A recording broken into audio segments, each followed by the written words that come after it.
संसारवृक्षमारोहा पतन्ति नरकार्णवे यस्तावद्धरति शरणं तस्मै श्रीगुरवे तस्मै श्रीगुरवे तस्मै श्रीगुरवे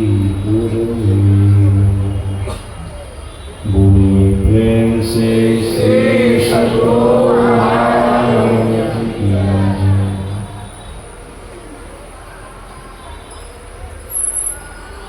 इस पावन स्थल पर मंचासी सम्माननीय साधु समाज, विद्वत समाज,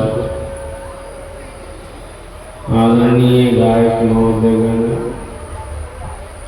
मन संचालक महोदय, परम आदरणीय सत्संग प्रेमी महानुभावों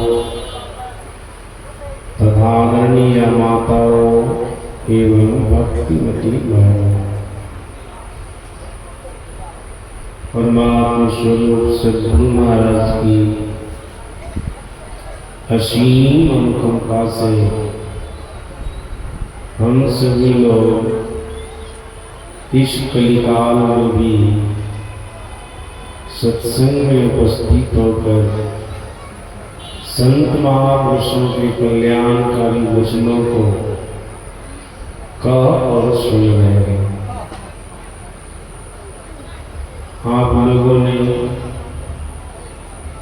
स्तुति विनती के बाद सत्ग्रंथ का पाठ श्रवण किया होगा।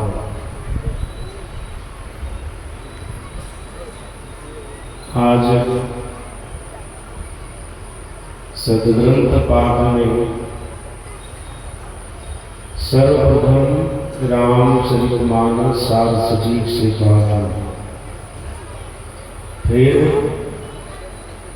महर्षि अनुभव प्रकाश से सद्गुरु महाराज के अमृतमय प्रवचन का भी पाठ है।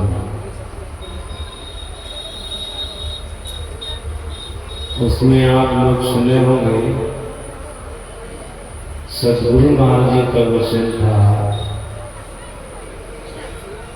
जो सत्संग को कभी नहीं छोड़ेंगे तो होते होते एक दिन उनको परम मोक्ष की प्राप्ति होगी।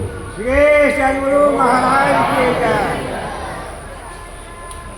पहले तो हम सभी लोगों को सद्गुरु महाराज जी के इस वचन को हृदय में धारण करना है कि सत्संग कभी नहीं छोड़ना है, सत्संग को पकड़ करके रहना है, सत्संग करते रहना है। महापुरुषों ने सत्संग को अपने अपने ढंग से समझाया है। गोस्वामी तुलसीदास जी महाराज रामायण के बालकांड में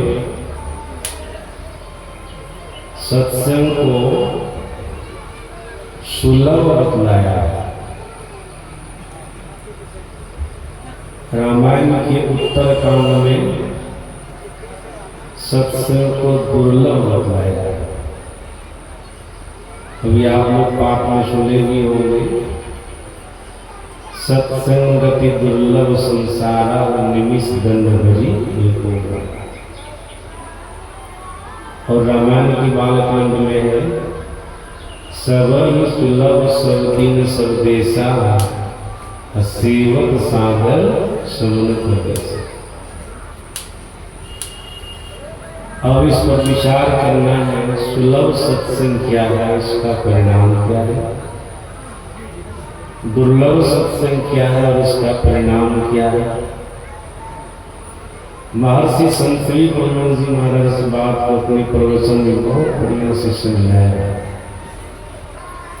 उनके ही प्रवचन के आधार पर मैं आप लोगों को सुना रहा हूँ, सब लोग गौर से सुनिए। जिस सत्संग में भी हम आप बैठे हुए हैं, इस सत्संग को गोस्वामी तुलसीदास जी महाराज ने सुलभ सत्संग कहा। इस सत्संग में आने वाले व्यक्ति को संत महापुरुषों की वाणियों का संग होता है।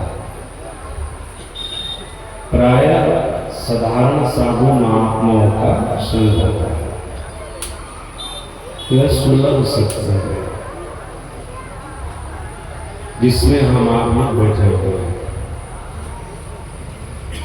साधारण साधु महात्मा लोग हैं और संतवाणियों का पाठ हो रहा, संतवाणी बोला जा रहा है। ये सुलभ सत्संग है। गोस्वामी तुलसीदास जी महाराज कहते जो इसका आदर के साथ सेवन करता है, सम्मान के साथ सेवन करता है, तो उनके क्लेशों का नाश होता है, उनके दुखों का नाश होता है। और हम आप देखते भी हैं जिस सत्संग में बैठे हुए हैं, अगर सब चाहे उनको सब दिन मिले, सब देशों में मिले, ये सत्संग मिलता ही है। सब सुलभ सब दिन सब देश। सुलभ सत्संग सबको सब दिन सब देशों में मिलता ही रहता है। और आप लोग अपने घर में भी बैठ करके सत्संग करते हैं, वो भी सत्संग है।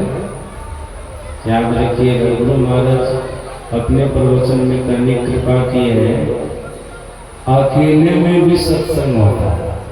ये सुलभ सत्संग है, अकेले में भी सत्संग होता है। आप स्तुति प्रार्थना कर लिए, संतवाणियों का पाठ कर लिए, सत्संग हो। घर घर में सत्संग होता है और ये सत्संग सबको सब संदेशों में प्रायः होता है। काफी लोग देखिए जिस तरह के सत्संग में बैठे हुए हैं, इस तरह का सत्संग बराबर मिलते रहता है। इस तरह का सत्संग बराबर मिलते रहता है, जब होते ही रहता है। यहाँ पर अभी हम आए हैं, कुछ बाबा लोग आए हैं, आप सभी सत्संगी लोग आए हैं। कहीं पर और कोई बाबा आएंगे, कुछ बाबा लोग रहेंगे, आप लोग रहेंगे, सत्संग लोग रहेंगे। ऐसा सत्संग बराबर होता ही रहता है। ये सुलभ सत्संग है।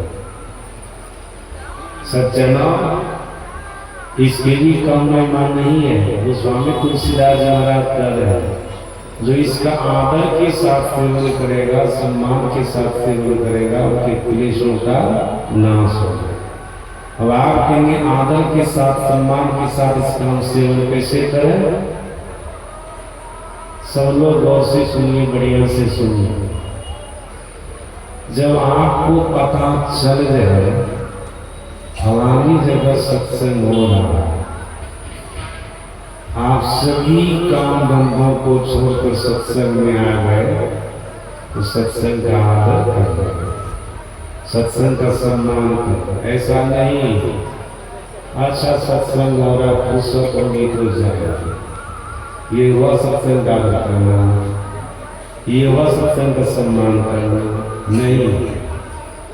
जब आपको पता चल जाए कि फलानी जगह सत्संग हो रहा है, सभी काम धंधों को तिलांजलि देकर छोड़कर आ गए सत्संग में। याद रखिए, ये सत्संग का सम्मान करना हुआ। अगर ऐसा करेंगे तो निश्चित रूप से आपके क्लेशों का नाश होगा, आपके दुखों का नाश होगा। इतना ही नहीं होगा, जिस काम को छोड़ करके आए हैं लगभग वो काम भी आपका संपन्न होगा।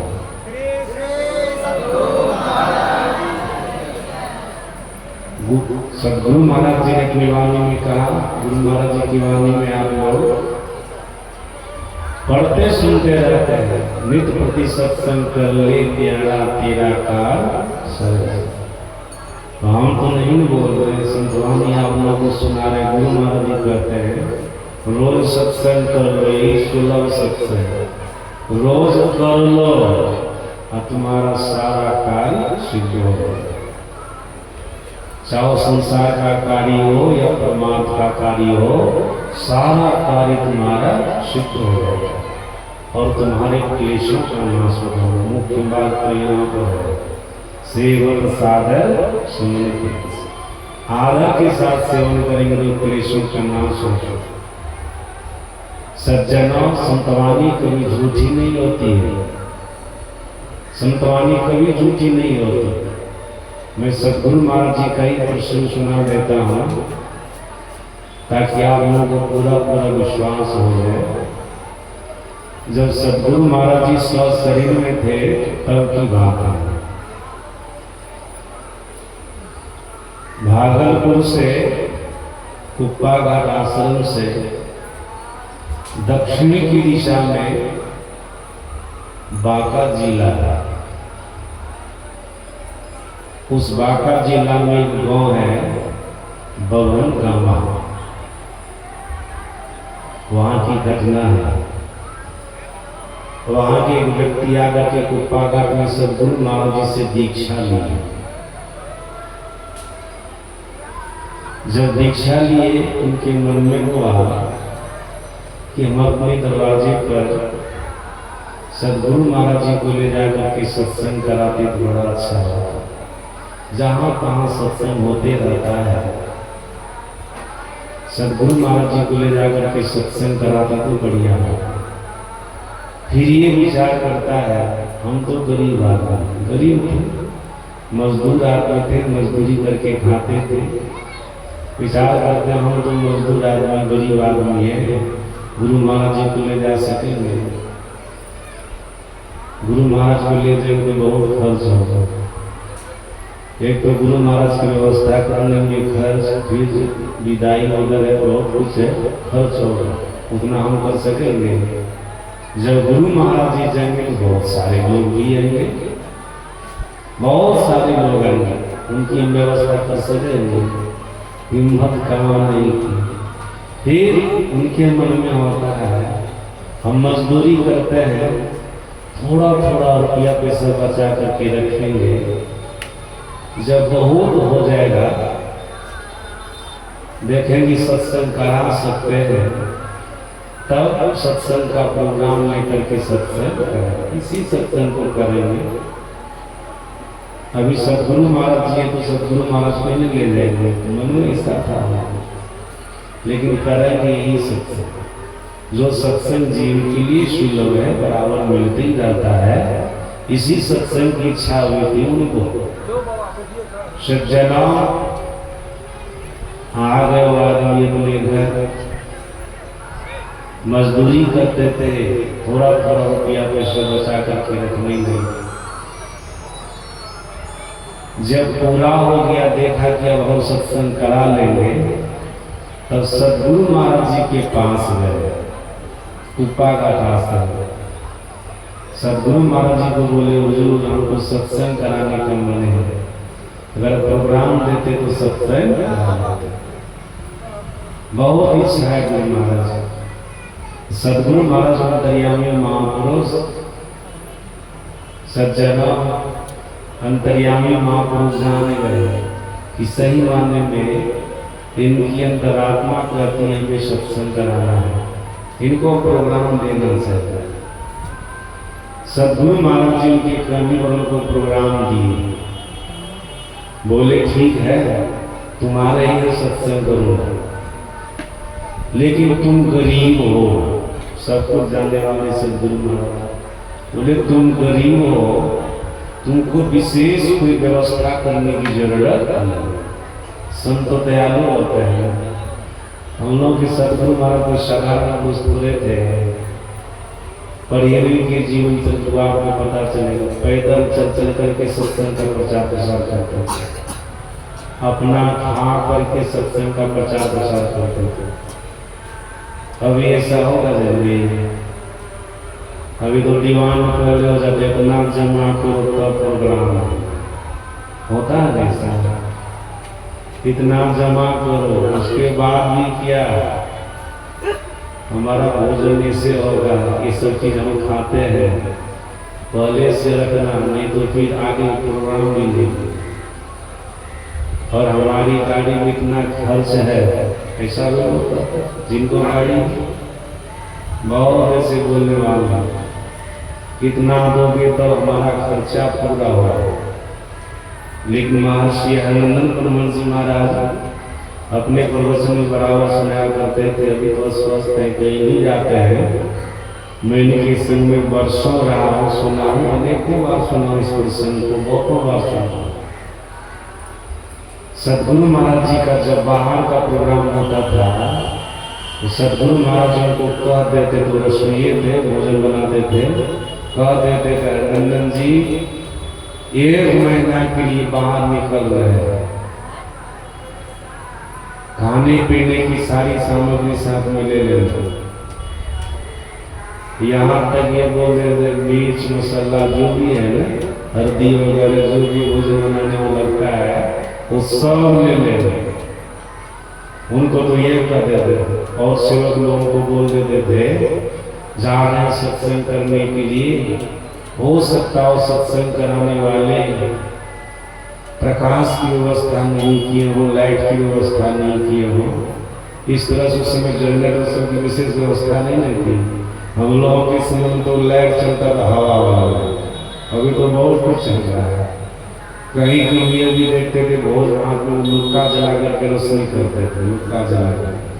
जब हमारे सामने किए बात तो गुरु महाराज के समय में तो और दिक्कत हो जाए सब कुछ का। गुरु महाराज कहते थे अगर वो लाइट की व्यवस्था नहीं कर सकेंगे तो फिर दिक्कत होगी, साथ में लालटेन ले देख लीजिए, लालटेन में मिट्टी का तेल डलेगा, वो भी ले लो, किसी से मांगना नहीं पड़ता, कुछ भी कहीं पर मांगना न पड़े, केवल वो रहने के लिए कोई स्थान दे दे वहाँ पर रहना है। लेकिन खाने पीने की सारी सामग्री साथ में ले लो, यहाँ पर लालटेन। और क्या वशिष्ठ आनंद परमहंस महाराज बताते थे कि गुरु महाराज जी कहते थे कि रस्सी ले लो, बाल्टी ले लो। रस्सी बाल्टी समझ गए नहीं क्या होगा? अभी न कॉल चल रहा है, नल चल रहा है, उस समय अपना कॉल वॉल नहीं न था, वहां से पानी भरते थे। देख लीजिए किस तरह से सत्संग का प्रचार कैसे गुरु महाराज जी रस्सी ले लेते थे, बाल्टी ले लेते थे, सब कुछ कितना कष्ट करके सत्संग का प्रचार प्रसार किए गुरु महाराज, अपना खा करके, किसी पर आश्रित होकर के नहीं। ये संत हैं। और सज्जना ये गरीब अमीर को नहीं देखते थे, हृदय से जो पुकारते थे उन्हीं को प्रोग्राम देते थे कि जाकर सत्संग करते थे। कहीं पर कोई मांग नहीं। महर्षि हरिनंदन परमहंस महाराज सुनाए कि एक बार 1 महीना का प्रोग्राम हुआ, गुरु महाराज जी बोले सब कुछ ले लेंगे, ले लिए थे अपना हिसाब से, लेकिन हल्दी भज गई। देख लीजिए विवाह में लिस्ट बनवाते हैं ना, लिस्ट हम कभी नहीं बनवाते, कोई दवा नहीं कर सकते, समझ रहे हैं? हम भी लगभग 37 साल से ऊपर हो गया सबका सत्संग का प्रचार प्रसार करते हुए, लेकिन अभी तक कोई मांग किसी से नहीं की। कोई नहीं कर सकते कि ये मांगा है।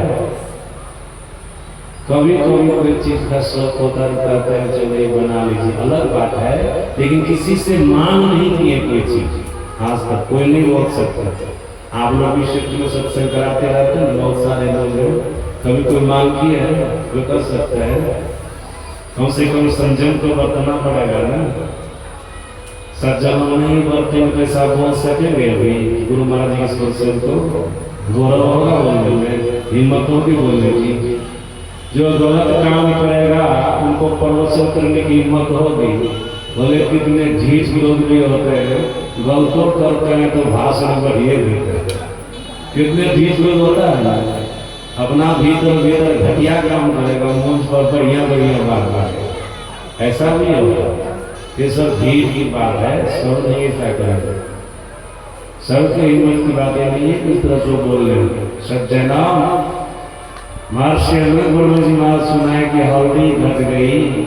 सोचे गुरु महाराज जी को भोजन बना के देंगे, बिना हल्दी का कैसे देंगे? दाल सब देखने में अच्छी नहीं लगेगी, सब्जी सब अच्छी नहीं लगेगी, तो गृहपति को बोले हल्दी होगी धीरे से बोले, लेकिन झोपड़ी में गुरु महाराज जी ठहरे हुए थे, झोपड़ी के बगल में बोले कितना कान पतला किया, वो तो संसार के शब्द को सुनने वाले, संसार के सारे भगत के पुकार को सुनने वाले, सर्वव्यापक सदगुरु महाराज को साधारण रूप से, भले स्थूल शरीर से एक जगह है लेकिन आत्म रूप से प्रकृति के अनूप मानव में है। सज्जना, आज सदगुरु महाराज जी का शरीर नहीं भी है, शरीर में नहीं भी है, तब भी प्रकृति के अनूप प्रमाणों में सदगुरु महाराज जी आत्म रूप से समाये हुए हैं। और विशेष रूप से हम लोगों के आज्ञा चक्र में, आज्ञा चक्र कमल में यहाँ पर सदगुरु का वासा है। सदगुरु संत कंज में सदगुरु का वासा यहाँ पर है। वैसे भी ये भी कहते अंतर के अंतिम तह में गुरु मन पता पाता, अपने स्वयं में है, कहीं बाहर में थोड़े हैं, बाहर में भी है, अपने अंदर में भी है। सदगुरु की ऐसी स्थिति हो गई, परमात्मा को पाकर के परमात्मा हो गए। जैसे परमात्मा प्रकृति के अनुप्रमाणों में, वैसे सदगुरु महाराज जी प्रकृति के अनुप्रमाणों में। सज्जनों, जो चीनी पानी में गल जाती है ना, तो पानी जहाँ जहाँ होता है ना, वहाँ वहाँ चीनी होती है।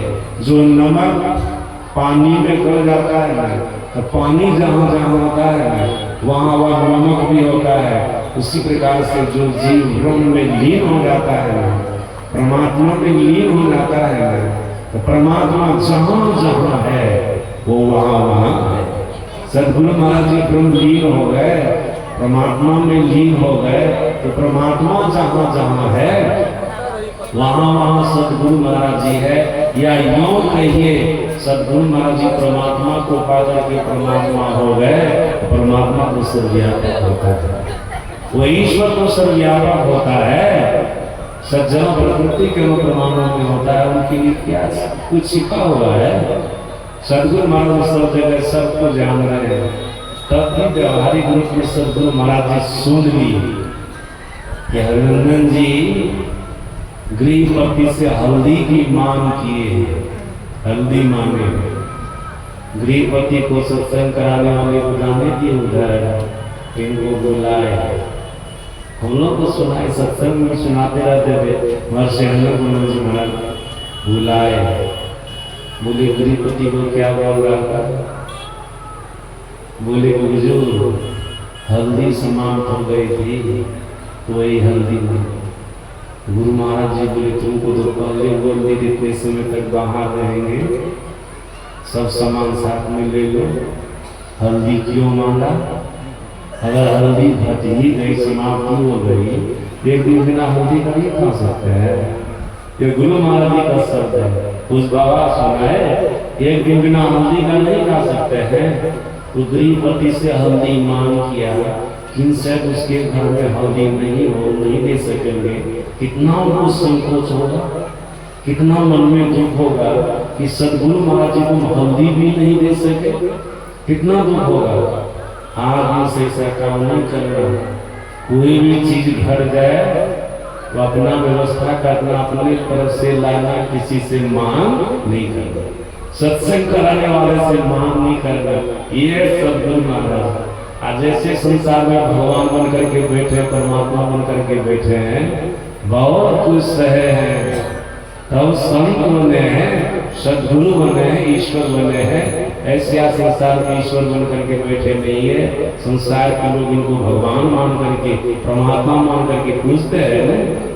संसार में सदगुरु होना, सज्जना, ईश्वर कहलाना, परमात्मा कहलाना कोई साधारण बात नहीं है। इसके लिए बहुत पुरुषार्थ करना पड़ता है, बहुत परिश्रम करना पड़ता है, बहुत कुछ सहना पड़ता है, तब कोई भगवान कहलाते, ईश्वर कहलाते हैं। आज देखिए, मैं जो आपको सुना रहा था, उस गरीब व्यक्ति पर कितना दया करते सदगुरु महाराज जी। क्या कहते हैं? तो गरीब आदमी है, विशेष व्यवस्था करने की जरूरत नहीं है, जहां तक तुमको चल बन सकेगा पंडाल लगा देना, जहां तक चल बन सकेगा पंडाल लगा देना। सुनो, तुम्हारे गांव में स्कूल है, उसमें हमारे रहने की व्यवस्था कर देना, सुनो, वैसे हमारे रहने की व्यवस्था नहीं भी करोगे तब भी काम चल जाएगा।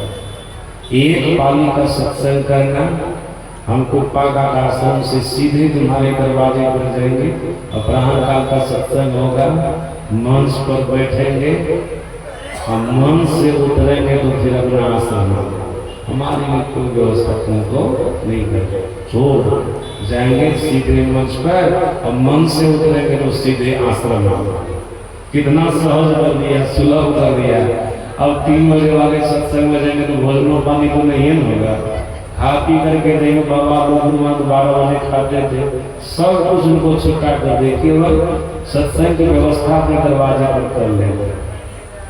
वो आदमी खुश हो गया, आया घर के लोगों को बोला तो घर के लोग भी खुश हो गए, प्रसन्न हो गए कि गुरु महाराज जी प्रोग्राम नहीं। सज्जनों, जब समाज के लोगों को पता चला तो समाज के लोग भी खुश हो गए और सत्संग हो। यही सुलभ सत्संग है जो बराबर होते ही रहता है। सज्जना याद रखिए, सत्संग का दिन आया, कल सत्संग होगा।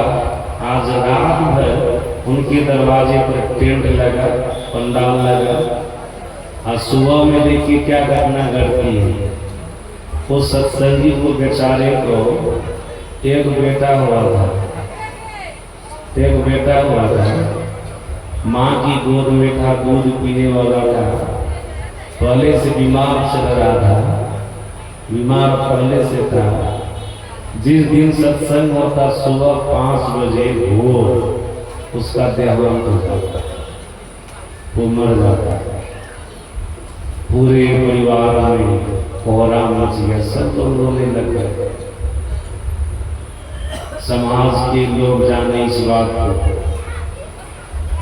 जो सत्संगी थे उनका सिर नीचा हो गया। आज गुरु महाराज जी आने वाले हैं, इनके घर में घटना घट गई, ऐसा नहीं होना था। सज्जना, सत्संगियों का सिर नीचा हो गया। जो सत्संगी नहीं थे वो निंदा करने लगे। देखो नहीं, सत्संगी सब महर्षि में ही एक मनुष्य उनको भगवान मान करके बैठा, परमात्मा मान करके बैठा। सज्जनों, सत्संगी नहीं था तो निंदा करेगा, वो क्या पता कि गुरु महाराज जी क्या है। सत्संग में आते तो पता चल जाता। वो स्वामी तुलसीदास जी महाराज की वाणी है, बंदो रूपद कंज कृपा सिंधु रूप हरि, महामोह कुंज जास वचन जगी करनी कर। ये सदगुरु न रूप में हरि है, ईश्वर है, पता चल जाता।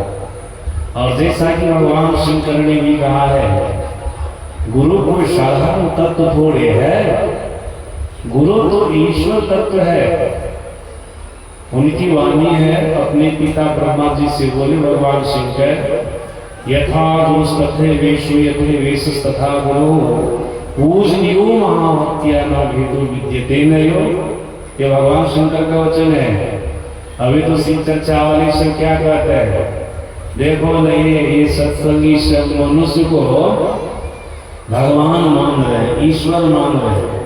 मनुष्य नहीं भगवान होता है, ईश्वर होता है। तो सज्जनों, शिव चर्चा वाले जिस भगवान शंकर को भजते, क्या भगवान शंकर मनुष्य शरीर में नहीं आए? वो भी तो मनुष्य शरीर में आए ना। ब्रह्मा जी उनको अपनी भृकुटी से प्रकट किया है, वो मनुष्य शरीर में आए। भागवत महापुराण में लिखा हुआ है। और आप लोग ये भी कभी सुने होंगे, जब वो वृखासुर को, इसको भस्मासुर कहते हैं, उनको ये वरदान दिया था कि तू किसी के माथे पर हाथ रखोगे वो जल करके भस्म हो जाएगा, उसका सब धन संपत्ति तुम्हारा हो जाएगा। ऐसा दिया था उन वरदान को। नारद जी के चक्कर में पड़ा वृखासुर, भस्मासुर।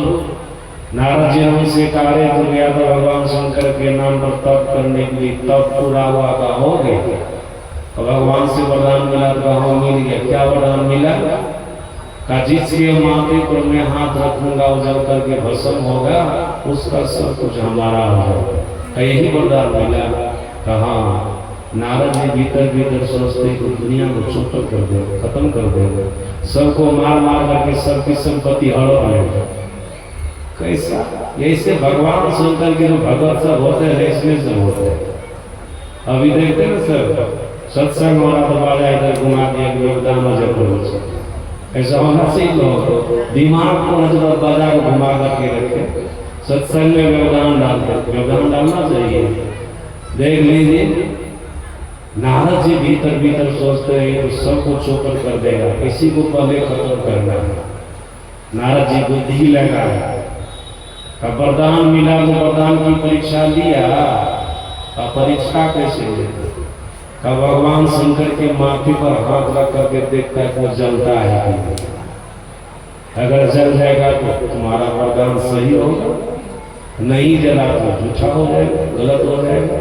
और सुनो एक बार, किंसय भगवान जल गए न, शंकर भगवान जल गए न, किंसय जल गए, हिमालय पर्वत बड़ा रमणीक पर्वत है, वो तुम्हारा हो जाएगा। किसी को जलाकर उसका सब कुछ लेना चाहता है, भगवान शंकर जल जाएंगे और हिमालय पर्वत को रहते तुम्हारा हो जाएगा। इतना ही नहीं, उनकी अर्धांगिनी पार्वती जो अतीव सुंदरी है ना, वो तुम्हारी पत्नी हो जाएगी। लोग या लालच, लोग लालच देगा तो नहीं कुछ करना चाहेगा। ये सोचा वृषासुर है, राक्षस है ना, इसको विवेक नहीं है, कभी सत्संग किया नहीं मिलता। वो स्वामी तुलसीदास जी महाराज बिनु सत्संग विवेक है ना, सत्संग करता तब ना विवेक होता है, क्या करना है क्या नहीं करना है, ये ज्ञान होता। वो तो तब केवल किया था, सत्संग कभी नहीं किया था। विवेक नाम की कोई चीजें नहीं थी उनको, मन में विचार करता बात से ये बोल रहे नारद, वरदान की परीक्षा लेनी चाहिए। लौटे भगवान शंकर के पास जाते, नजदीक जाते हैं, भगवान शंकर कहते वृषासुर लौट करके आएगा, क्या बात है? अब वरदान की परीक्षा लेने आए। भगवान शंकर कहते कैसे लोगे वरदान की परीक्षा? आपके माथे पर हाथ रख करके देखते आप जलते हैं, आप जल जाइएगा ना तो हम सब हो जाएंगे, आपका वरदान सब। भगवान शंकर कहते हैं हम ही से वरदान पाया, हम ही से शक्ति पाया, हम ही को नष्ट करना चाहता है। का हम असुरों का काम तो यही है, जिससे शक्ति पाओ, जिससे वरदान पाओ, उसी को खत्म करो। हम असुरों का यही काम है। अब आसन वृत्ति की मन संसार में जो जिससे बनता है ना, बाद में उसी को बिगाड़ना चाहता है। जो जिससे संभलता है ना, उसी को खत्म करना चाहता है। ये तो आसुरी प्रवृत्ति के जो लोग होते हैं वो ऐसा करते हैं। ऐसा तो अभी भी संसार में लोग हैं, बहुत ऐसे सारे लोग हैं जिसको आप सहयोग करके आगे बढ़ा दीजिए, बाद में सोचेगा अरे ये जिंदा रहेगा ना, बारंबार कहेगा कि हमने सहयोग से आगे बढ़ा है, इसी को खत्म करो। लेकिन याद रखिए, अगर ऐसा भाव बना लीजिएगा, ऐसी वृत्ति बना लीजिएगा ना, तो उससे पहले आप ही खत्म हो जाएंगे। इसलिए ऐसा भाव कभी कोई विचार मन में आने देना नहीं चाहिए, कभी नहीं ऐसा होना चाहिए। सज्जनों देखिए क्या होता है, क्या होता है।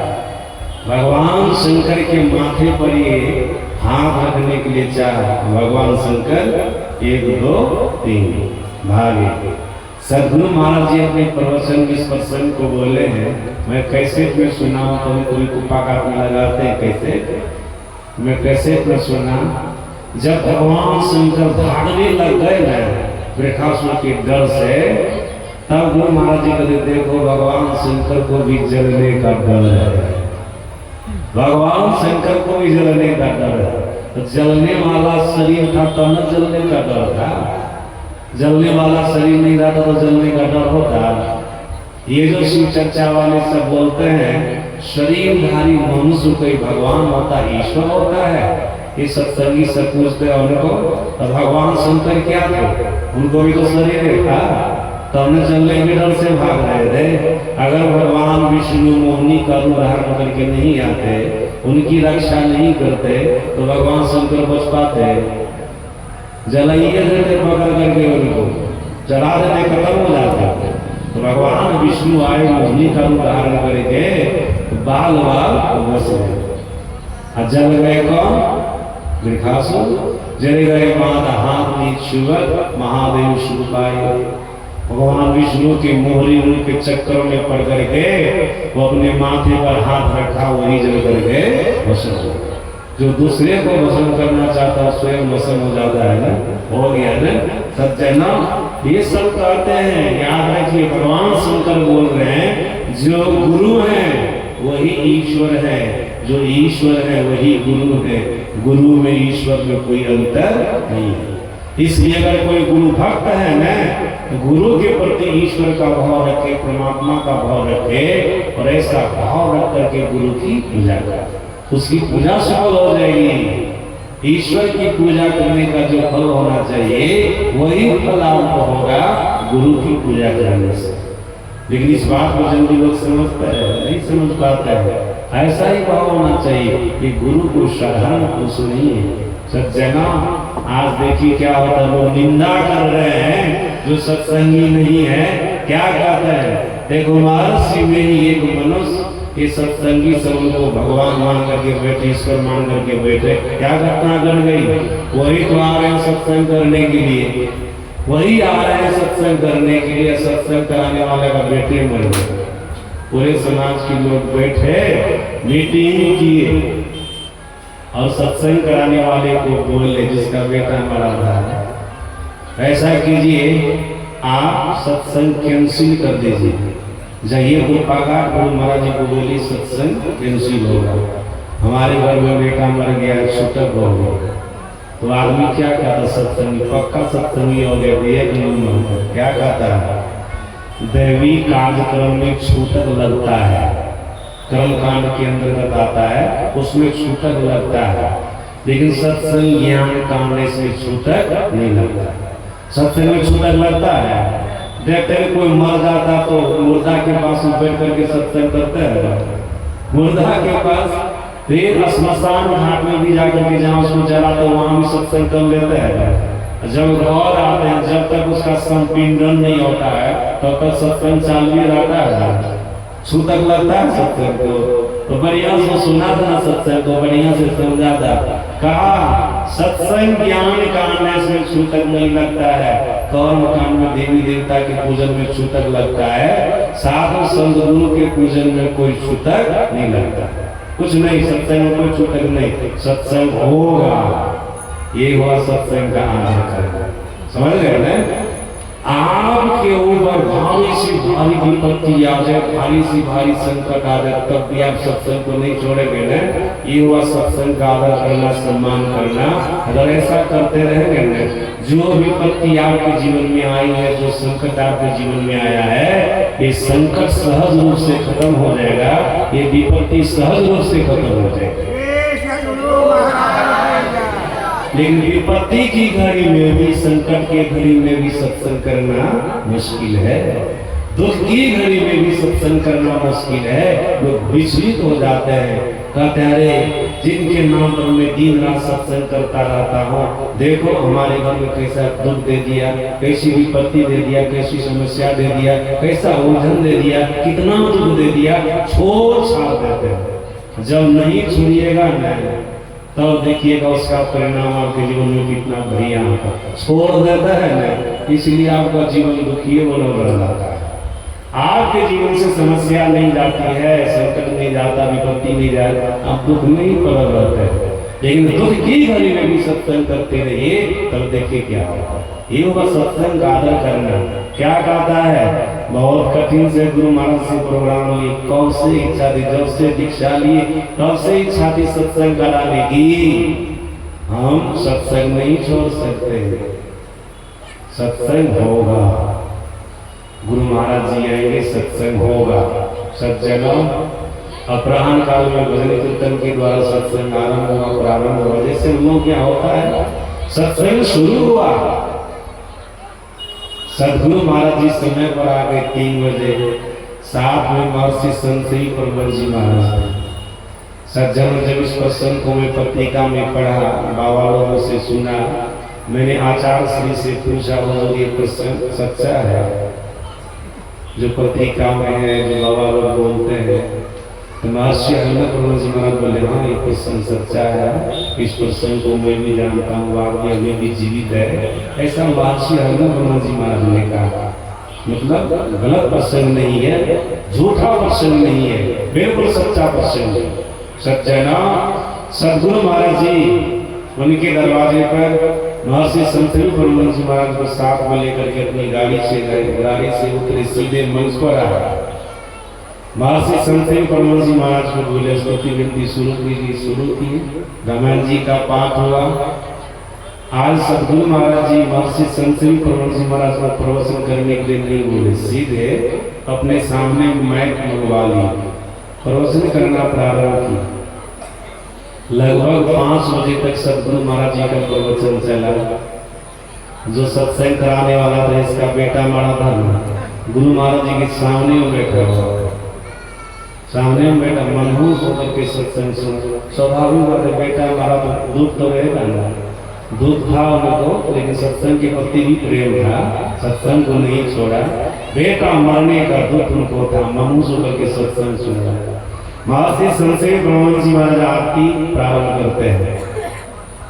हम लोगों के 2 आध्यात्मिक आरती होती है, एक तुलसी साहब की और एक सदगुरु महाराज की। आरती संग सदगुरु के की जाएगी, जो करते हैं तुलसी साहब की आरती तन मंदिर में गाते हैं, एक गुरु महाराज जी की आरती। तुलसी साहब की आरती पूरी हुई, उलटी अलग तुलसी तन की जाए। सदगुरु महाराज जी आरती रुकवा दी, रुकिए, सुपर बॉस है, जो करेगा वही ना होगा। हम लोग ऐसा कर सकते हैं, 20 मिनट किसी को रखवा सकते हैं, कैसा बाबा है, आरती पूरी होगी तब ना रखवाइएगा। लेकिन गुरु महाराज को कर सकते हैं क्या? वो तो मेन उनको क्या करना है, रखवा दिए, रुक गए। अब गुरु महाराज जी मन में विचार किया, अरे इस बेचारे का भेद कोई नहीं खोल रहा है, न तो सत्संगी खोल रहा है, न ये स्वयं से खोल रहा है कि हमारा बेटा मर गया।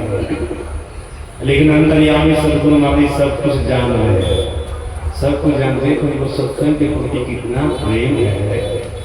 बेटा मर गया तब भी सत्संग को नहीं छोड़ा। समाज के लोग भी सत्संग को छोड़वाने का प्रयास किया, ये छोड़ दे, तब भी ये सत्संग को नहीं छोड़ा।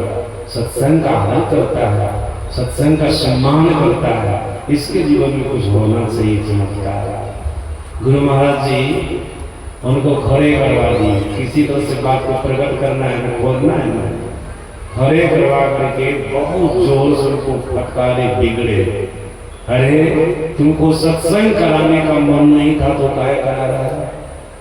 तू तो सत्संग वैसा मनहूस होकर के बैठा है, लगता है तुम्हारा बेटा मर गया है, लगता है ऐसा। गुरु महाराज जी बोले, छिपा कर कृष्ण महापुरुष अपने आप को रखते हैं, तुरंत प्रकट कैसे करेगा? कहते लगता है तुम्हारा बेटा मर गया। वो बेचारे तो रोने लग गए, कुछ नहीं बोले। अगल बगल के सत्संगी सब बोलने लगे, जी उससे ही इसका बेटा मरा, भोरे 5 बजे मरा है। पूरे समाज के लोग बोले कि सत्संग कैंसिल कर दो, नहीं किया, नहीं किया। कहा सत्संग गाय कैंसिल करेंगे, जो जन्मता वो मरता है, सो गाएंगे राधा रघुपति, एक सिंहासन चली चले बंधे जाना, जो जन्माया वो मरेगा। गीता में भगवान श्री कृष्ण ने कहा, जात से ध्रुव मृत्यु ध्वंजन मृत्यु सचा, जिसका जन्म होता उसका मरण निश्चित है। काहे लिए रोएंगे? इनको इतने दिनों तक रहना था रहा, काहे लिए सत्संग कैंसिल करेंगे? ये सब नहीं होगा। सदगुरु महाराज जी की कृपा होगी, फिर बेटा हो जाएगा, थोड़े क्यों बुरा हो है। अभी तो पहले बेटा हुआ, अभी बहुत हो सकता है। सत्संग काहे कैंसिल करेंगे? सब सत्संगी सब बोलेंगे, मुझे इसी तरह से ये बोला है, सत्संग कैंसिल नहीं किया। गुरु महाराज जी और समझ गए थे वो सत्संग के प्रति कितना प्रेम है। लोगों के मना करने पर भी ये नहीं माना, कैंसिल सब करवा रहे थे तब ये कैंसिल नहीं किया। सदगुरु महाराज जी मंच पर जब आए थे, उनका माल्यार्पण हुआ था, उनको फूल चढ़ाया गया था। सदगुरु महाराज जी ये फूल अपना हाथ में ले लिए, बोले चलो तो देखते कहाँ बच्चा जो मरा है। गुरु महाराज जी बेटा वाले को सत्संगी को आगे की दिखाओ कर रहे हो। गुरु महाराज जी पीछे से जा रहे हैं, सदगुरु महाराज जी के पीछे जितने सत्संगी लोग आए थे सब होगा, देखते क्या होता होगा, देखते वहां पर क्या होता। सज्जना जहाँ पर बच्चा था वहां पर सदगुरु महाराज जी गए, देखे बच्चा की माँ वहां पर रो रही है। बच्चा को सफेद कपड़ा से लपेट करके रखा गया। हम लोगों के दुनिया में है ना, कोई मरता है ना उसके ऊपर सफेद कपड़ा डालते हैं, उनको सफेद कपड़ा पहनाते हैं। सज्जनों, सफेद कपड़ा से बच्चा लिपटा हुआ था। सदगुरु महाराज जी बच्चे की माँ को बोले, बच्चा के शरीर पर से कपड़ा हटा दिए। उसके शरीर पर फूल रख दिए गुरु महाराज जी। थोड़ी देर ध्यान की, ध्यान करने के बाद बच्चे की माँ को गुरु महाराज जी बोले, बच्चा को गोद में उठा करके बच्चा को दूध पिलाओ। तो बच्चे की माँ कहती है, बुजुर्ग बच्चा तो 5 बजे भोरे में मरा है, 12 घंटे से ऊपर हो गए, 5 से ऊपर हो रहा है, दूध पिएगा? अगल बगल के सत्संगी लोग बोले, गुरु महाराज कुछ नहीं बोलो। क्या कहते हैं गुरु महाराज जी, जो कहे सो करो ना, बच्चा दूध पिएगा कि नहीं पिएगा, जो पिलाने वाला हो ना जाने, गुरु महाराज जी न जानेंगे। तुमको तो जो कहा जा रहा है सो करो। सज्जनों, जो सब चारों तरफ से बोलने लगे थे, तब बच्चे की माँ बच्चा को गोद में उठाती है और बच्चा के मुंह को अपने स्तन से लगाती। जैसे लगाएंगे वैसे बच्चा जिंदा होकर के दूध पी लेंगे। सज्जनों, जब सत्संग कैंसिल कर देता तब क्या होता? ये होता। वैसे गोस्वामी तुलसीदास जी महाराज नहीं बोले, सवई सुलभ सब दिन सब देशा, सेवक सादर श्रवण करे।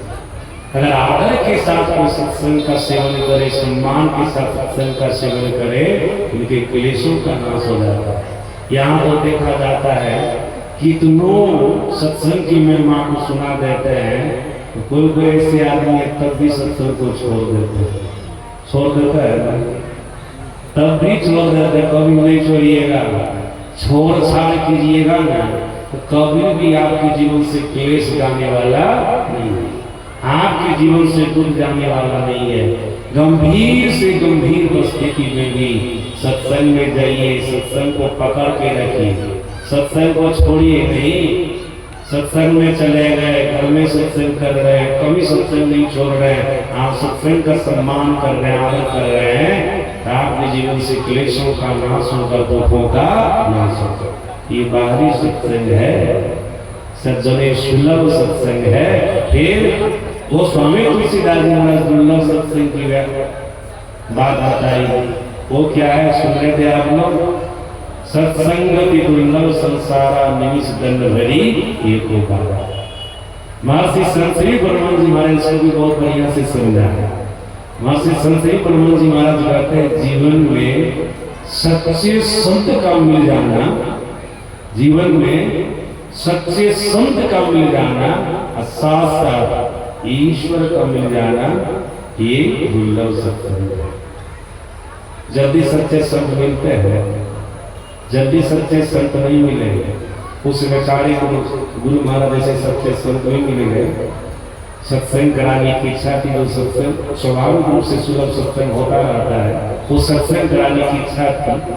सब गुरु महाराज शरीर में थे, उनके लिए सुलभ दुर्लभ दोनों सत्संग हो गया। महर्षि संतरी परमानंद जी महाराज बताए, जीवन में सच्चे संत का मिल जाना और साथ साथ ईश्वर का संग हो जाना, ये क्या है?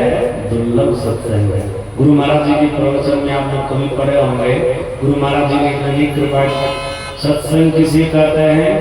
संतों के संग को सत्संग कहते हैं। फिर उनके ही प्रवचन में आप पढ़िएगा, सदगुरु महाराज जी के प्रवचन में आप पढ़िएगा, सच्चा सत्संग क्या है? अपने आप को, शरीर चेतन आत्मा को, जीवात्मा को परमात्मा का संग कराना। सतत स्वरूप जो जीवात्मा है, इस सतत स्वरूप जीवात्मा को सतत स्वरूप परमात्मा में मिला देना, ये सच्चा सत्संग। असली जिस सत्संग को करने से जीव का परम कल्याण हो जाता है। लेकिन ऐसा सत्संग करना सहज है कि दुर्लभ है? दुर्लभ है ना। जल्दी परमात्मा में अपने आप को मिला दीजिएगा। और जल्दी सच्चे संत आपको अपने जीवन में मिलेंगे। इसी के लिए संत सुंदरदास महाराज ने भी कहा, उनकी वाणी में है, तात मिले पुण्य मात मिले सुख घात मिले युवती सुखदाई, राज मिले गजराज मिले सब साज मिले मनवांचित पाई, लोग मिले सुरलोक मिले विधि लोक मिले वैकुंठ जाई, सुंदर और मिले सब ही सुख संत समागम दुर्लभ। सच्चे संत का मिलना, सज्जनों सच्चे संत किसे कहते हैं? हम लोगों के सदगुरु महाराज जी ने इतनी कृपा की है, जो महापुरुष अपने जीवन काल में ईश्वर तक की यात्रा कर लिए, मतलब परमात्मा तक की यात्रा कर लिए हैं, जीवन काल में परमात्मा का दर्शन किया, परमात्मा को पाया, यही है सच्चा संत। गुरु महाराज जी ने कहा, शांति स्थिरता व निश्चलता को कहते हैं, शांति को जो प्राप्त कर लेते हैं संत का। अशांति क्या चीज है? सदगुरु महाराज ने इसका भी वर्णन किया, शांति रूप सर्वेश्वर जाना। शांति के स्वरूप, शांति के रूप सर्वेश्वर होते हैं, ईश्वर होते हैं, उनको जो प्राप्त कर लेते हैं वो संत कहलाते हैं। ऐसे संत का मिलना बड़ा मुश्किल है, बहुत कठिन है। जल्दी ऐसे संत नहीं मिलेंगे। अगर मिल गए हैं, सुख देवे दुख को हरे करे पाप का अंत, कह और में कब मिले परम सने ही संत। सज्जनों याद रखिएगा, जब ऐसे सच्चे संत आपको मिल जाएंगे, इनकी कृपा से, इनसे शिक्षा दीक्षा लेकर के आप साधन करेंगे, परमात्मा का निश्चय आपको प्राप्त। जो दुर्लभ है, परमात्मा से मिलना सहज बात है। सज्जनों जन्मों लग जाते हैं ईश्वर का दर्शन करने में, परमात्मा का दर्शन करने में। आप सभी लोग जानते हैं सज्जनों सदगुरु महाराज जी को, या कलयुग में जितने संत हो गए, सभी संतों को 28 बार सतयुग पार करना पड़ा है, 28 बार त्रेता युग पार करना पड़ा है, 28 बार द्वापर युग पार करना पड़ा है, 28वां कलयुग में आकर के सब संत बने। सज्जनों कुछ सतयुग में संत बने, कुछ त्रेता युग में संत बने, कुछ द्वापर युग में संत बने, और बहुत सारे संत जैसे गुरु नानक देव जी महाराज है, कबीर साहब है, पलटू साहब है, दादू दयाल जी महाराज है, सरजू भाई है, चंद्रदास जी महाराज है, मीरा भाई, ये सब जो संत हैं सज्जन सब कलयुग में हुए हैं। इन सारे संतों को 28 बार सतयुग त्रेता युग द्वापर युग पार करना पड़ा है, कलयुग में आकर के संत बने। कितना समय इनको लगा? महात्मा बुद्ध के लिए आप लोग सुनते 550 जन्म लगा, तब वो संत बने। सज्जनों गुरु जी के जीवन को आप पढ़िएगा तो आपको पता चलेगा, अनंत बारों जन्म मरे, परमात्मा को पाने के लिए इतना रोए कि आंसू से सरोवर बन गया, और सज्जनों हड्डी से पहाड़ बन गया। इसलिए तो संत कबीर साहब ने कहा, हंसी कंठ न पाया जिन पाया तिन। वह हंस हंस करके ईश्वर को पाया है, सहज रूप में ईश्वर को पाया है। ईश्वर को पाने के लिए बहुत परिश्रम करना पड़ा है। सज्जन याद रखिएगा, जीवन में सच्चे संत का मिल जाना, ईश्वर का मिल जाना, ये कौन सा सत्संग है? दुर्लभ सत्संग है। ये सत्संग जल्दी किसी को प्राप्त नहीं होता है। सज्जनों सुलभ सत्संगकारी सत्संग को करते रहेंगे, आंतरिक सत्संग करने का ज्ञान आपको होगा। आंतरिक सत्संग जो ध्यान है, जिसके लिए सदगुरु महाराज जी ने अपने ढंग से सत्संग की व्याख्या की है। नित सत्संगति करो बनाई, अंतर बाहर देवी दिखाई, धर्म कथा बाहर सत्संगा, अंतर सत्संग ध्यान रंगा। जब ध्यान करेंगे, याद रखिएगा, जब ध्यान करेंगे सच्चे संत से सदयुक्ति जान करके, बहुत बढ़िया से ध्यान करेंगे, जैसे तैसे मन से नहीं। अभी लोग दीक्षा लेते तो बढ़िया से ध्यान करते हैं, बिरले कोई करते नहीं, करते सो भी बात नहीं है। बिरले कोई टाइम से ध्यान करते हैं, शाम में करते हैं, भीतर में करते हैं, दिन में स्नान के बाद करते हैं। बिरले कोई बढ़िया से करते हैं, नहीं तो दीक्षा जो लिए है शाम को थोड़ी सी फुर्सत मिलती है तो कर लेते हैं। भीतर में नींद टूट गए तो कर लिए, नींद नहीं टूटी तो नहीं की। और दिन में तो काम ही धंधा में फसल रहते, जल्दी लोग ध्यान करते हैं। जो बिल्कुल छुट्टा आदमी है ना, छुट्टा आदमी वही थोड़ा सा स्नान कर भी लेता है, नहीं जो छुट्टा नहीं तो कर पाता है। जो लेबर मजदूर है, नौकरी करने वाले बाहर क्या करेंगे, सही से हो पाता है? नहीं हो पाता है। सज्जनों ध्यान, यांत्रिक सत्संग करेंगे, इसी सत्संग से जो दुर्लभ सत्संग है ना, मतलब ईश्वर का संग प्राप्त होना, परमात्मा का संग प्राप्त होना, वो हो जाएगा। क्योंकि स्वामी ब्रह्मानंद जी महाराज ने कहा उनकी वाणी में है, जिमी दूध के मधुर से निक्षत है घी जतन से, तिमी ध्यान के लगन से ब्रह्म ले। अगर कोई ध्यान करेगा ना तो पार ब्रह्म परमेश्वर को पालेगा। जो दुर्लभ सत्संग है, मतलब सतसंग परमात्मा का संग कर ले, ध्यान करना होगा। और सुनिए, आप लोग थोड़ा सा बता देता हूँ, मनीषियों ने, महापुरुषों ने ध्यान को 2 भागों में बांटा है। ध्यान को कितने भागों में बांटा है? 2 भागों में बांटा है। अभी आप लोगों को 2 प्रकार के सत्संग की बात बता रहा था ना, सुलभ सत्संग और दुर्लभ सत्संग। सुलभ सत्संग को बाहरी सत्संग कहते हैं, दुर्लभ सत्संग को आंतरिक सत्संग कहते हैं। अगर इसको करेंगे तो ईश्वर आपको मिलेंगे, दुर्लभ सतत स्वरूप परमात्मा का संग हो जाएगा, जिससे आपका परम कल्याण हो जाएगा। अब देख लीजिए, आंतरिक सत्संग ध्यान के लिए महापुरुषों ने कहा 2 प्रकार का ध्यान होता है, सगुण ध्यान और निर्गुण ध्यान। इस पर ख्याल रखना पड़ेगा। ऋषि वाक्य ऋषि कहते हैं, सगुणम ध्यान निर्गुण ध्यान युक्त समाधि चतुर्भुवे। ऋषि कहते हैं सगुण ध्यान करने से अष्टसिद्धि की प्राप्ति होती है और निर्गुण ध्यान करने से समाधि की प्राप्ति होती है।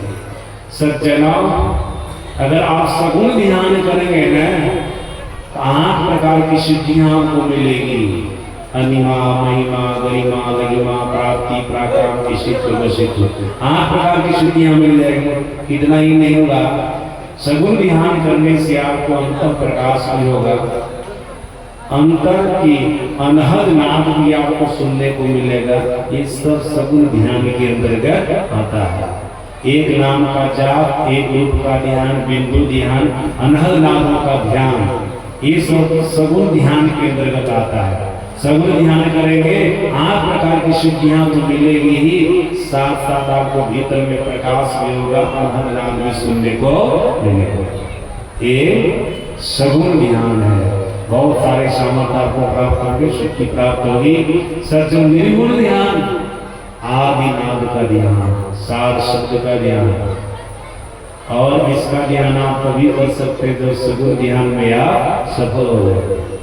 जब तक सगुण ध्यान में आप सफल नहीं होंगे तब तक आप निर्गुण ध्यान नहीं कर सकते। सार शब्द का ध्यान निर्गुण ध्यान है, ये ध्यान आप नहीं कर सकते। आपको निर्गुण शब्द का ध्यान करने की योग्यता प्राप्त नहीं होगी। सज्जना, जब सगुण ध्यान में आप पारंगत हो जाएंगे तो आप निर्गुण ध्यान करेंगे, मतलब सार शब्द का ध्यान करेंगे। जब सार शब्द का ध्यान करेंगे तब आपको समाधि की प्राप्ति हो जाएगी। और शास्त्र कहता, महापुरुष कहते हैं, समाधि की अवस्था में ही जीव को ब्रह्म का दर्शन होता, ब्रह्म का संग प्राप्त होता है। समाधि की अवस्था में आपको ब्रह्म का संग प्राप्त होगा, परमात्मा का संग प्राप्त होगा, मतलब आप परमात्मा को पालेंगे समाधि की अवस्था में। तो समाधि निर्गुण ध्यान करेंगे तो आपको समाधि की प्राप्ति होगी। इसी अवस्था में आप ईश्वर का संग करेंगे, परमात्मा का संग करेंगे, जो दुर्लभ सत्संग है। लेकिन यहाँ तक आने के लिए आपको बहुत परिश्रम करना होगा।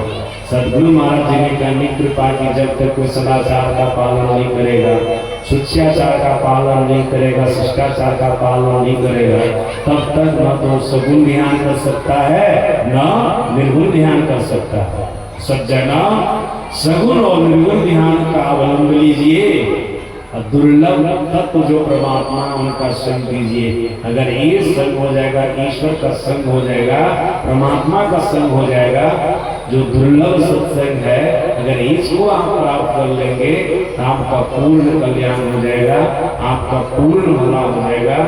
और इसी जीवन काल में जब आप शरीर का परित्याग करेंगे, जिस जीवन काल में ब्रह्म का दर्शन करेंगे, परमात्मा का संग प्राप्त करेंगे, शरीर का परित्याग करेंगे, तो फिर दोबारा आपको शरीर नहीं मिलेगा। नचिकेता को जमराज ने कहा था चेत कर्मोधूम प्राग शरीरस्य विसर्षा तथा सर्गेषु लोकेषु शरीरत्वाय कल्पते। यमराज का वचन है, शरीर के पतन से पूर्व जो ब्रह्म को जान लेता, परमात्मा को जान लेता है, उनका सामने उनका संग प्राप्त कर लेता है, वो जीवात्मा दोबारा शरीर भाव को प्राप्त नहीं होगा। तो वहां तक की यात्रा कर ले, आपका पूर्ण कल्याण होगा, आपका पूर्ण बड़ा होगा। सज्जनों, 5:15 से ज्यादा 1 मिनट हुआ है, बेसी नहीं हुआ है। हम प्रसंग को आगे नहीं बढ़ाया। आज अंतिम दिन है, अंतिम पाली में सत्संग है। 3 दिनों से यहाँ पर सत्संग होते चले आ रहा है। आप सभी लोग जान रहे हैं, झौरा निवासी यहाँ के जो लोग हैं बहुत उत्साही, उत्साह पूर्वक विशाल लोगों को है। जबकि वर्षा हो गई, हिम्मत तो हार गई थी, लेकिन फिर हिम्मत बनाए लोग। सदगुरु महाराज की कृपा भी हो गई, कहीं कोई व्यवधान सत्संग में नहीं हुआ, बढ़िया से हो गया। 3 दिन का सत्संग। कल तो प्रातः काल ऐसा लग रहा था कि अब वर्षा होगा, तब वर्षा होगा। हम सदगुरु महाराज जी को बोले, हुजूर वर्षा हुआ तो लोग कहेंगे गुरु महाराज जी वर्षों को नहीं बोलो, अभी थोड़ा सा इन लोगों का हृदय कच्चा है, तुरंत ही भरा पड़ जाएगा। मतलब बहुत लोग तो रहेंगे, इसमें बहुत लोग कहेंगे गुरु महाराज जी रक्षों के छोड़ो, इसीलिए थोड़ा सा कृपा कीजिए। दिल में ऐसा हो रहा था, गुरु महाराज के पास ऐसा हुआ कि बारिश ही होकर नहीं, पहले जो हो गए तो हो गए। सत्संग शुरू हुआ, जिस बारिश से व्यवधान हो जाए उस तरह की बारिश नहीं, उस तरह की बारिश नहीं। सदगुरु महाराज जी की कृपा से बहुत बढ़िया से सत्संग संपन्न हुआ। सज्जनों, पूरे समाज के लोग तो लगे हुए हैं झोड़ा के, फिर अगल बगल की जो लोगों के सत्संगी लोग हैं, अगल बगल के समाज के जो लोग हैं, वो सब इसमें लगे रहे। सबका सहयोग रहा है, सबका सहयोग रहा। मैं तो सबका नाम नहीं जानता, ये आदमी मुकेश बाबू हैं, उनके साथ में पूरे समाज के लोग हैं, सब हैं। ऐसा नहीं कि केवल वही है, उसका नाम जानता हूँ। सब लोग उत्साहपूर्वक हैं यहाँ पर। मैं चेहरा तो बहुतों का पहचानता हूँ, चिंता हूँ, जानता हूँ, लेकिन सबका नाम नहीं। लेकिन सबके अंदर में एक तरह का उत्साह, एक तरह का प्रेम है। पूरे समाज के लोग मिलकर के इसको बढ़िया से किया। देखते हैं पंडाल कितना बढ़िया बना है, भले मंच थोड़ा छोटा है, लेकिन पंडाल कितना बढ़िया है, बहुत बढ़िया, बहुत सुंदर पंडाल बना है। सज्जनों, आदर के साथ, सम्मान के साथ आप लोगों ने, समाज के लोगों ने सत्संग किया है। निश्चित रूप से आप लोगों के दुखों का नाश होगा, क्लेशों का नाश होगा। आप सभी लोगों के ऊपर सदगुरु की कृपा होगी, आप सभी लोगों का लोक पर लोक बनेगा। मैं पूरे समाज के लिए और अगल बगल के सभी समाज के लिए गुरु महाराज जी से ही प्रार्थना करता हूँ। सज्जनों, साथ साथ आप लोग आकर के सत्संग के मान को बढ़ाया है, सत्संग की महिमा को बढ़ाया है। आप लोगों ने सत्संग में समय दिया है, जिस कारण से आप सत्संग सफल हो रहा है। आप लोग नहीं आते, इतना बड़ा पंडाल जो काम कर रहा था, इनको सुनाते, कौन सुनता? आप लोगों ने सत्संग को सफल बनाया है, इसमें विशेष रूप से आप लोगों का सहयोग है। आप सभी सत्संगियों के लिए मैं सदगुरु महाराज जी से प्रार्थना करता हूँ कि आप सभी लोग गुरु महाराज जी की कृपा से धर्म पथ पर चलते रहे। आप सभी लोगों का योग बने, लोग बने, हर तरह से आपका मंगल हो, हर तरह से आपका कल्याण हो। कभी भी सत्संग ध्यान आप लोगों से नहीं छूटे, यही प्रार्थना गुरु महाराज जी से करते हैं। सब लोगों का भला हो। अब आगे जो आप लोग सुनेंगे, श्री सद्गुरु